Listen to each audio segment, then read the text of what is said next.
Hey there, Diocese of the Rio Grande. I know you know Mike Wallens, who is the vicar of St. Paul's in Marfa and also kind of the priest of the Big Bend. Yes, that's safe to say. In many ways. So, Mike, tell us about the extent of the ministry here and all the things you do. And then we'll talk a little bit about the stuff we've done this week together. Okay. So out here we have 5 congregations that I serve along with Katie Hudak, who's the curate of the Big Bend. And the sort of the central, my home base, I'll put it that way. My home base is here at St. Paul's Episcopal Church in Marfa. And then we also serve St. James Episcopal Church in Alpine, Texas, and St. Stephen's Episcopal Church in Fort Stockton, Texas. And those 3 churches we do every Sunday. And then on Saturday nights, we are in Lajitas at the Chapel of Joseph and Mary. And then on Wednesdays, which works out better for everybody's schedule in Terlingua, we are at Santa Ynez. In addition to that, we have an active ministry here along the border, working closely with the Border Patrol in both working with asylum seekers. So, for example, right now, people are bussed in from Del Rio to the station in Alpine, and we get a call and we go there and find out what people might need. And we have a coalition that's been built up, made up of churches and private businesses and individuals who then, when we get a call, we go either to the Alpine station and find out what the needs are, and within 2 hours they try and do this turnaround. And then, or the Border Patrol will turn different individuals or families over to us so that we can help them figure out how to get to where they want to go. Usually it's with another family member or some community they're familiar with. In addition, then, we also do pastoral care for the Border Patrol. There's a lot of moral wounding that goes on with the Border Patrol agents, and most of our work is with the local Border Patrol in the big sector. Sometimes we'll do some Zoom pastoral care, but for the most part, we're based here. In addition, then, we have which you'll hear about in just a few minutes, we have a very active youth ministry program that was partially funded by the UTO grant a number of years ago. And the goal was to set up a youth ministry that goes down the 67 corridor from Marfa into Ojinaga, Mexico. And so we are currently active in that. That youth ministry is also spread into Sul Ross University in Alpine, as well as into Terlingua and Lajitas. So that sort of gives you an idea of everything that goes on out here. It's amazing. And it's, I mean, so much of this is thanks to you and your willingness as a priest to serve beyond just one congregation. And also, over the years since we've been working together, St. Paul's has really shifted. Each of the congregations has shifted from kind of an identity that we're on our own, even going back to there was a time when they were networked working on outreach ministry, but still each congregation kind of had its own identity. And now they still have their own identity.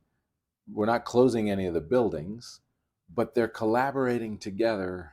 Tell us about that process, because I think particularly as we talk about a diocese going forward, as we face financial challenges, I think the Big Bend is a real example to us of the ways in which a team of clergy serving multiple places without yoking those congregations necessarily, but actually making sure that the teaching of the gospel, the growing of those churches, and then outreach ministries in the general area, the congregations naturally kind of help each other out and work together in that sort of a way. Tell us how that process has been for you, because you came here as a priest just for here. Exactly.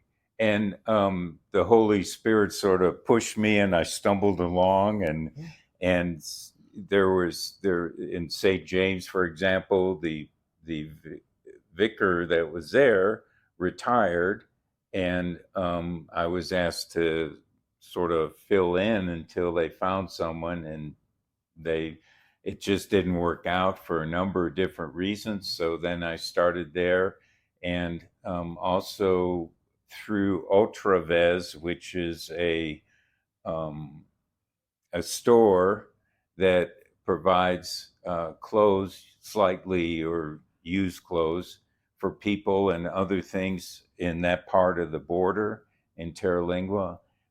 There was a congregation called Santa Ynez, um, and it's predominantly Hispanic, and they haven't.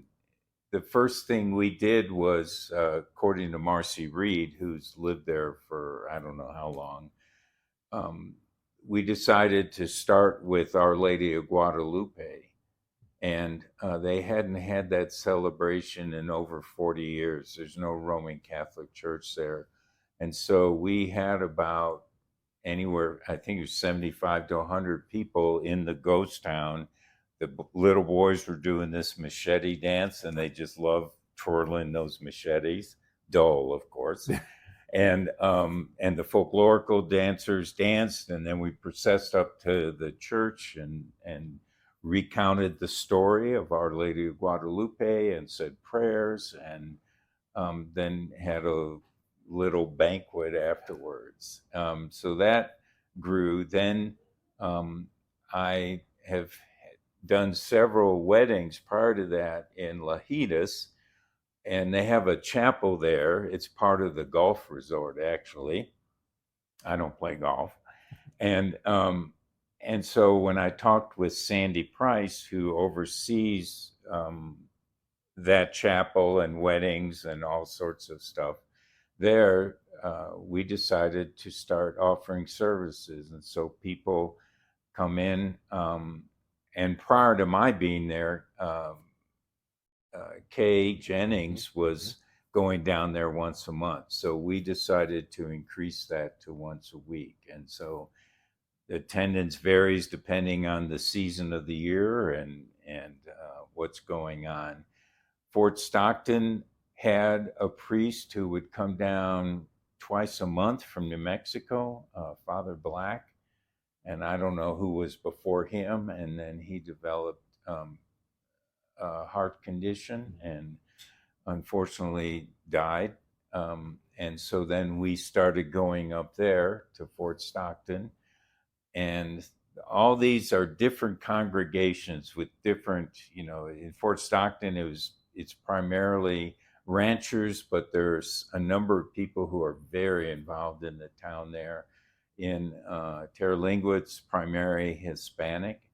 And we are developing a college ministry in Alpine, as well as just keeping the doors open for people to come. And then Marfa has a lot of art community people and ranchers and a Hispanic community. And out here, it's 60-40 as far as the Hispanic population and Anglo. On the border, it's 80-20. And so I just stumbled along. And just one other thing. And so the 5 congregations decided to get back together. And so we meet once a quarter in a different location because everybody wanted to see the other churches and everything. And so we have Deb Sampson come in, and we meet once a quarter. And the first thing she had us do to help us share with one another about who we are as different congregations is we had to decorate these cereal boxes. I love it. And talk about what's in it.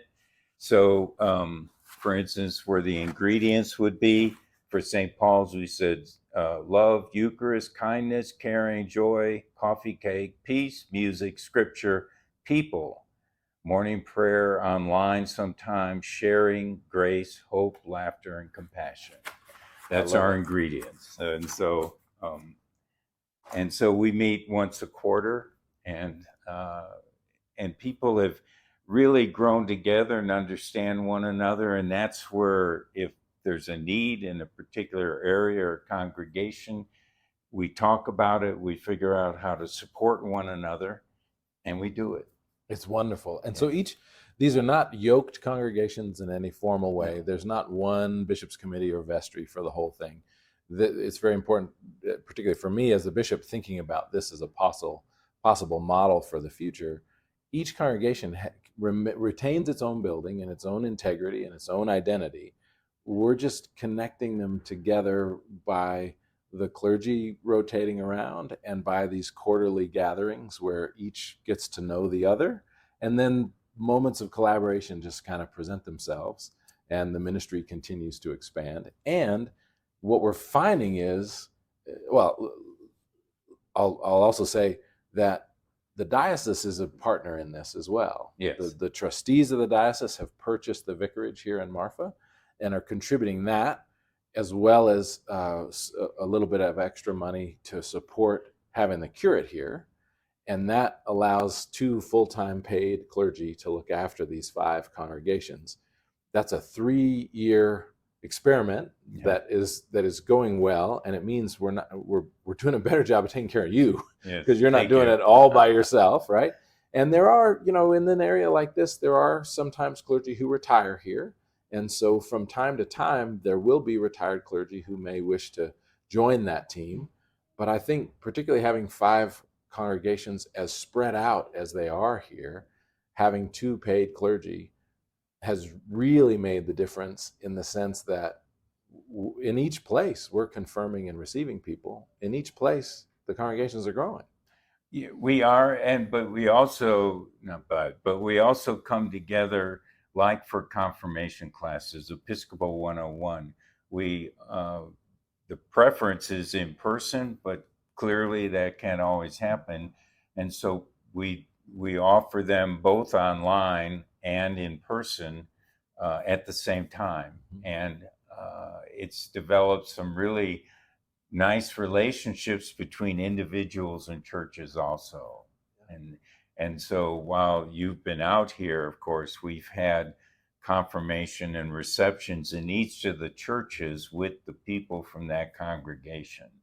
So no one has to go all the way to Fort Stockton or all the way to Marfa to have hands laid on them. That's been wonderful. The Fort Stockton congregation was meeting out at one of the ranches, and we confirmed and received 6 people in the living room with the whole congregation sort of crammed in there. That was wonderful. And then yesterday we confirmed 3 at Santa Ynez in Terlingua. Mm-hmm. And then today we're at St. Paul's and Alpine. It's been a wonderful time. Yeah, it's a lot of fun out here. It is. Well, and that spirit of collaboration, it may be just sort of part of our identity as a diocese, because you're not just collaborating with the Episcopal churches around the area, right, but like particularly with the first place we went together on this visit was to meet the youth ministers. And that's not just an Episcopalian thing. That's a much broader kind of ecumenical engagement. Tell us about how that got started and all about it. When I first came here, I was approached by some people in Marfa saying, and this was the result of a teenager's death. He got too close to the train tracks, and we're not sure if it was suicidal or just not paying attention.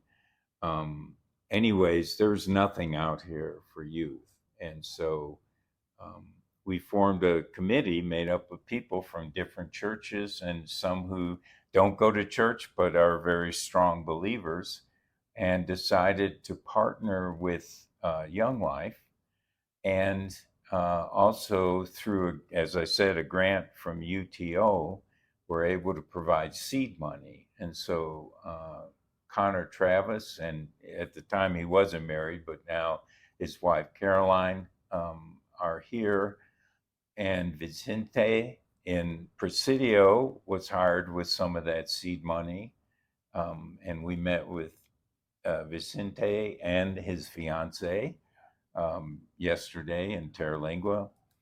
And that ministry has developed so that the goal of Young Life and what we do is go out on the fringes and talk with teenagers and befriend teenagers who no one pays attention to. And that then they come into the fold, so to speak, and then other people hear about fun and ministry and pastoral care, and it just grows from there. They've also developed a single parent, a teenage mothers group, and so they provide that type of support. And from there, a college ministry developed, because as the teenagers graduated, most of them can't afford or can't leave this area because they have jobs. So they go to Saul Ross University, and so that carries over there. And then everybody's related. It seems like everybody's related almost to one another. So a cousin heard in Terralingua about what was going on here and say, why can't we have that there? And so then it grew. And going into Ojinaga, there's a lot of crossing. A number of teenagers will go to the high school in either Terralingua or Marfa. And so then we pick up opportunities for youth ministry down in Mexico. So. Yeah, I think a lot of people who don't live on the border don't understand how fluid the border is. Exactly. In the sense that there have been families who have been here before the United States existed. Exactly. And they're farming on both sides of the river, and so generations have not seen that border as an international border, but just a river. And so there are people who are U.S. citizens who are living in Ojinaga who are attending high school here because they're U.S. citizens, and that's the way that is, and they cross every day all that time. So the blending of the young people is it's on both sides of the border all the time. Mm-hmm. That's just sort of the way it goes. And give us I mean, I was amazed at the number of young people we're talking about here, because you might think, oh, it's a bunch of small towns. Most Episcopal churches, if the youth group has 10 or 15 people in it, that's a huge youth group. But I love, there's so much wonderful things that the InterVarsity team is working on. Give us a sense of the scale of the number of young people we're talking about. We're talking about every week over 400. Not necessarily all coming to one place, but if you add them all up, and it's about 400. And so we usually meet over a meal that's provided by a lot of the families in the area. We have Bibles. We have a general meeting once a week, usually on Mondays, and then Bible studies on Wednesdays. And not everybody comes to both, but each week it's over 400 youth, and and then each area has its own set of needs that we try and work with. What grew out of this also is the Alameda Ranch, which is in between Marfa and Presidio, and it's, among other things, it is allowing students to build a business together and learn about that. So they've been planting flowers, and they're trying to figure out where the money's going to go. They're not looking to make money themselves. They're looking to say, okay, well, here's a need, so let's give money to that. And it's just exciting. And the youth here really are the ones in charge. They're the CEOs of the business. Yeah. All we do is support them and sometimes raise some questions to get them to think about what's the best way to move with this business and everything. it's wonderful. And part of what I love about the Young Life model is the so people are often, they experience Young Life in high school, they catch the drift of it, they're then able to continue into young adulthood and become mentors paid by Young Life to Right. come to places like Marfa or Presidio.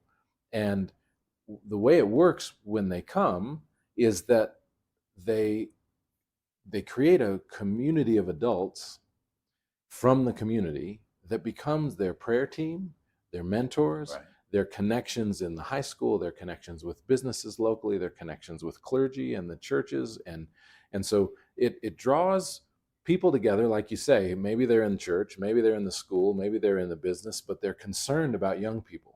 Exactly. And so there's this kind of adult advisory group that surrounds the young adult who is doing the work, and the and it creates this web of love and support for the, in this case, Connor and Caroline. And they then are working with the young people who then take on leadership Mhm. roles, it's the young people who invite their friends to come and to get Exactly. involved. um, but they're but having those young adults surrounded by local adults who care and have compassion and can provide guidance and resource is a tremendous model that I think we need to think about in the Episcopal Church as well, because Exactly. it is impacting 400 kids a week Yeah. here in Marfa. And so some of the things we've talked about is there a way for us to connect what's going on here with what's happening at Camp Stoney and Bishop's Ridge, and to have it go both ways. So there's some exciting stuff we might be able to work on together. Oh, for sure. We're thrilled to have people come here, and really through the pilgrimages with the Rio Grande Borderland Ministries to please come and go on a pilgrimage, because how the border is portrayed by media or various politicians is not the reality that we live with out here. And I think I'd love for you to come visit and take away and share with the people that your congregations about what you saw and heard. And it's an exciting place out here. It's wonderful. Yeah. It really is. Yeah. Yeah. And so tell us a little bit more about the work with the Border Patrol and with the asylum seekers, and some of what's happening, up to the minute in terms of that. Rio Grande Borderland Ministries, for those of you who don't know, look it up on the web. Just Google Rio Grande Borderland Ministries. The Diocese of the Rio Grande is active, encompasses 40% of the U.S.-Mexico border, and we are active from the Boot Heel of New Mexico all the way through the Big Bend. And each of the areas along the border requires different ministry and has different needs. So, but it's all networked and working together. So Ana Reza, who is based out of El Paso, Lee Curtis, who is based out of El Paso, running the shelter at St. Christopher's El Paso, are connected deeply with what you're doing here. Exactly. And there's opportunities for people outside the diocese or inside the diocese to come and do spiritual pilgrimages, to learn about the Borderlands and to experience the spirituality of this beautiful part of God's world. So tell us a little bit about your experience with the pilgrims who have come, and where have they come from, and what have they done, and how does that pilgrimage thing work? They come from all over the country. And we develop partnerships with various churches and even dioceses. And they'll come into El Paso and help out at the shelter there at St. Christopher's, spend the night. We have plenty of room for volunteers to sleep with the people, and help with meals and getting them oriented. And then we take people into Juarez, and they meet some other people in the churches, the Anglican churches that we try and work with. And then once they've done that, they will meet with the Border Patrol, but it's usually a press agent for the Border Patrol, and it's very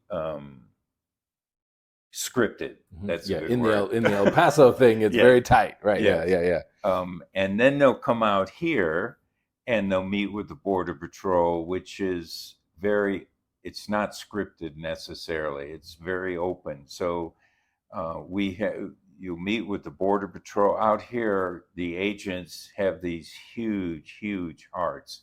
And so, for example, when a group will come in from Del Rio, and there's this 2 hour gap, you'll see a number of the agents end up at Dollar General buying coloring books for the kids and diapers, for babies and whatever is needed. And they spend their own money doing that in addition to what we bring in with our coalition.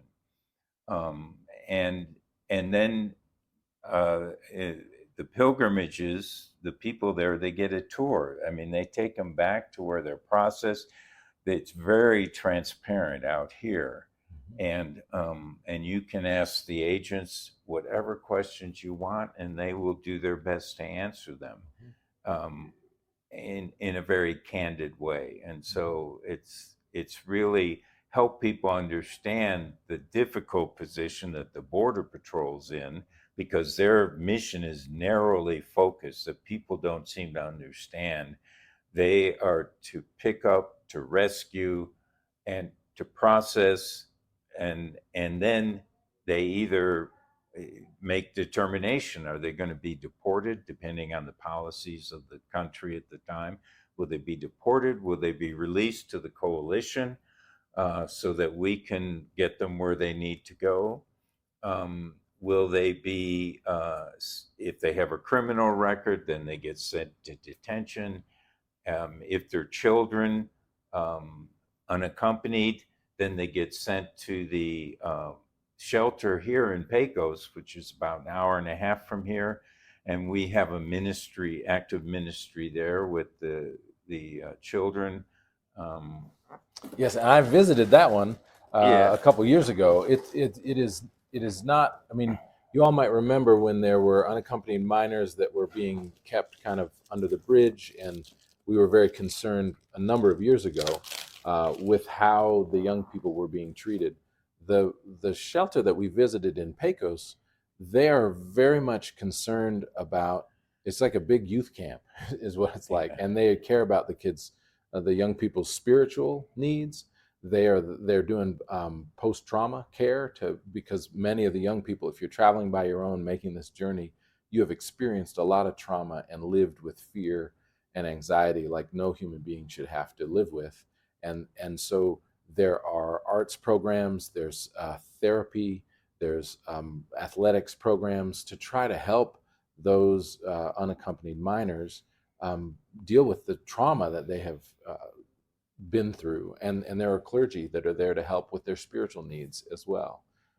And so we provide them with like prayer squares that are made by the main headquarters for these come out of St. Gabriel's in Leesburg, Virginia, which is a bilingual church made up of both documented and undocumented people. They knit these, they send them to us. I don't have any of the little sock dolls they make for them.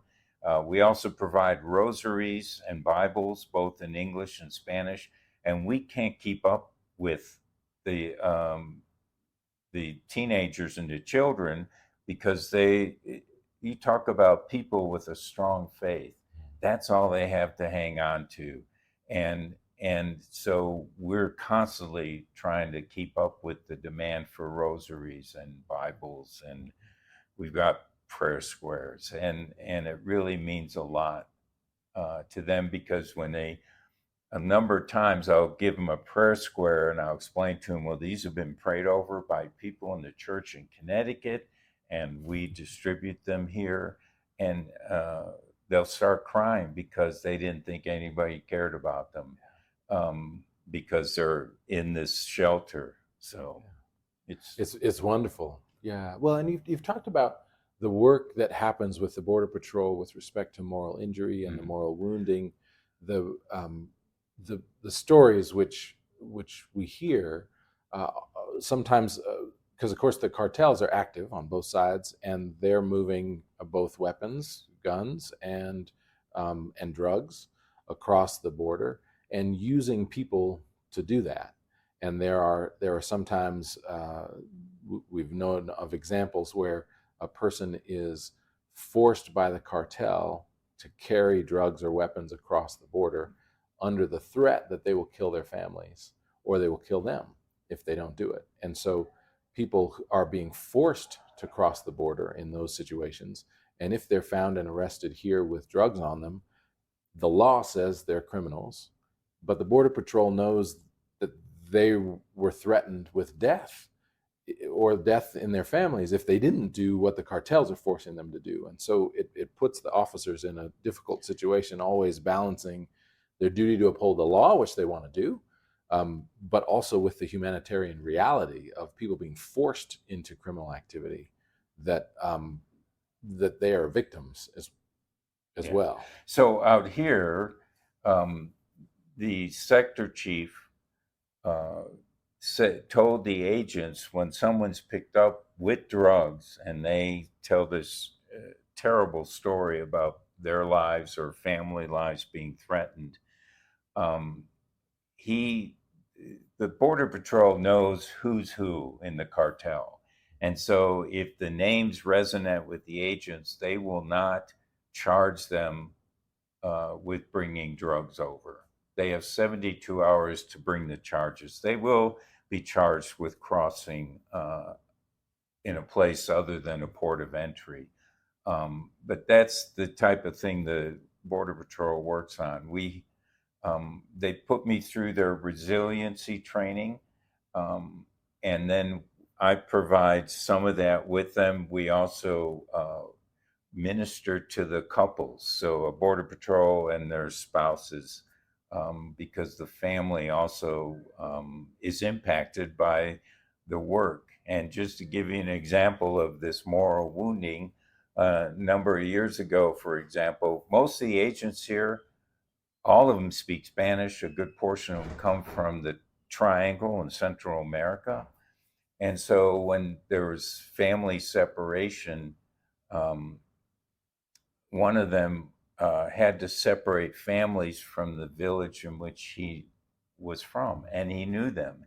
And he couldn't go home for 3 days and 3 nights because he felt so guilty that he could go home to his family, and he just separated this family that he knew and loved.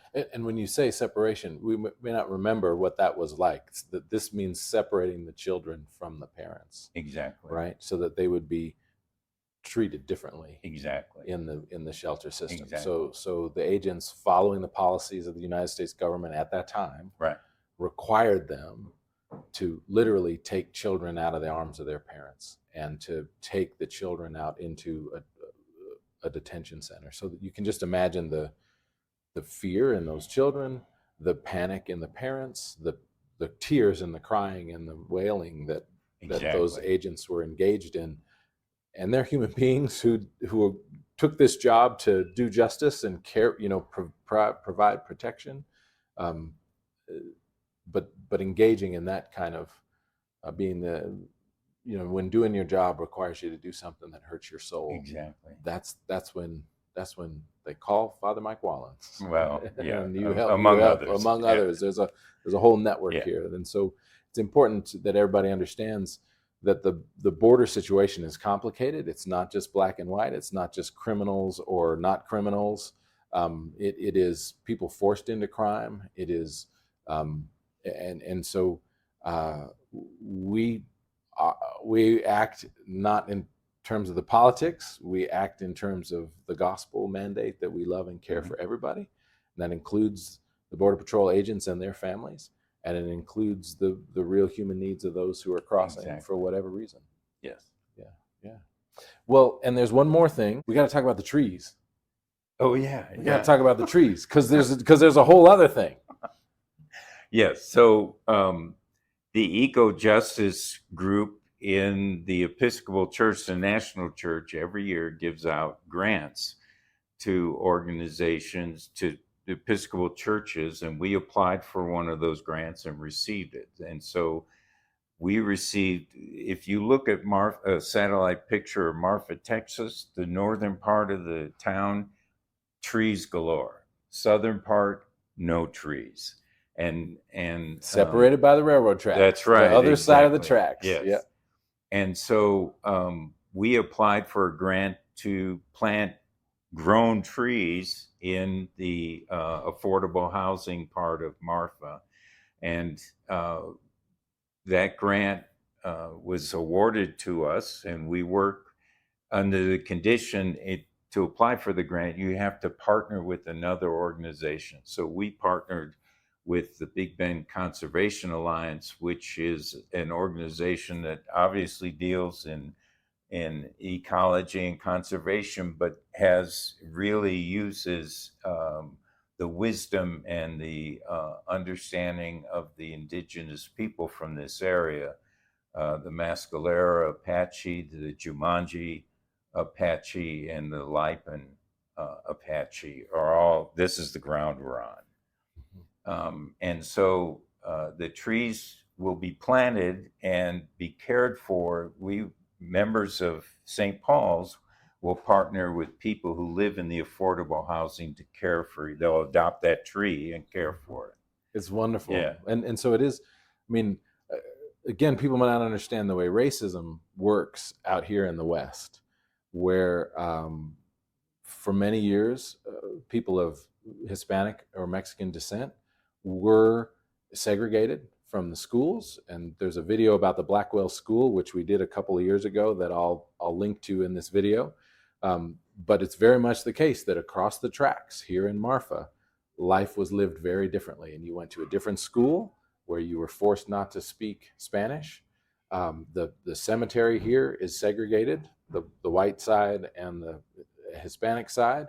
And then there are the 3 Apache bands who are part of this area as well. So part of what this is about is environmental racism and remediating that by bringing shade trees that will help both reduce the temperature in the neighborhood, but also, increase the property values in that part of the world by making it a nicer place to live. And Yes. So this is really engaging in what is over a century of injustice. Yes. So you're up to some good work here, Mike Wallens. So please come out and visit. Yeah, We'd love to have it. you see what goes on out here, participate in what goes out here, join a RGBM pilgrimage, and I can guarantee you it will be fun, enlightening, and challenging all at the same time.